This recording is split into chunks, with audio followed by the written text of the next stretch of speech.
சொர்க்கத்துக்கு போற ட்ரெயின்ல நம்ம ஹீரோ டிராவல் பண்ணிட்டு இருக்காரு. அந்த நேரம் அவருக்கு எய்தாப்லயே ஒரு அழகான ஃபேமிலி இருக்காங்க. ஒரு அம்மா, ஒரு அப்பா, சின்னதா ஒரு குழந்தை. இவங்களும் இப்ப சொர்க்கத்துக்கு போற வழியில தான் வராங்க அப்படின்ற மாதிரி தான் நினைச்சிட்டு இருப்பாரு. ஆனா போற வழியில தான் நரகம் இருக்கும்.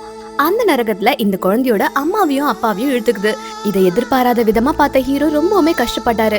பாவம், அந்த குழந்தை கூட இவங்க 2 பேரும் இருந்திருக்கலாம் அப்படின்ற மாதிரி ஃபீல் பண்றாரு. அப்புறம் கொஞ்சம் தூரம் சொர்க்கம் வந்ததுமே இந்த குழந்தைய தூக்கிட்டு அந்த சொர்க்க வாசலுக்கு போறாரு. அங்க போனா வாசல்ல நிறைய ஏஞ்சல்கள்லாம் இருக்காங்க.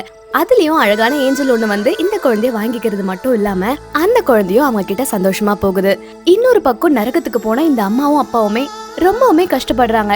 என்னடா இது, தன்னோட குழந்தைய விட்டுட்டு நாங்க இங்க வந்துட்டோமே, எதனால இங்க எங்களை நரகத்துக்கு கூட்டிட்டு வந்தீங்க அப்படின்ற மாதிரி அவங்க புலம்புறாங்க. அப்பதான் நரகராஜாவும் சொல்றாரு, அதாவது நீங்க 2 பேரும் இறந்துருக்கலாம், அதுல தப்பே கிடையாது. ஆனா அந்த குழந்தைக்கு இன்னும் பேச்சு கூட வரல. ஆனா அந்த குழந்தைய கூட நீங்க சேர்த்து சாகடிச்சிருக்கீங்க. அது மட்டும் இல்லாம அந்த குழந்தையோட மனசை நான் படிச்ச போதுதான் எனக்கு தெரிய வந்தது, அந்த குழந்தைக்கு சாகிறதுக்கு விருப்பமே இல்ல. ஆனா நீங்க உங்களோட சுயநலத்துக்காக இந்த குழந்தைய சாவடிச்சிட்டீங்க. ஒரு குழந்தை இந்த பூமிக்கு எப்ப வருதோ அந்த குழந்தைக்குன்னு தனியான உரிமைகள்லாம் இருக்கு.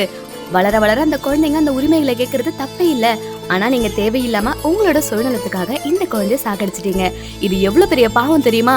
அதனாலதான் உங்களுக்கு இங்க கொடுமையான தண்டனை நாங்க கொடுக்க போறோம் அப்படின்ற மாதிரி அவங்களுக்கு பயங்கரமான தண்டனைகளை கொடுக்க ஆரம்பிக்கிறாங்க.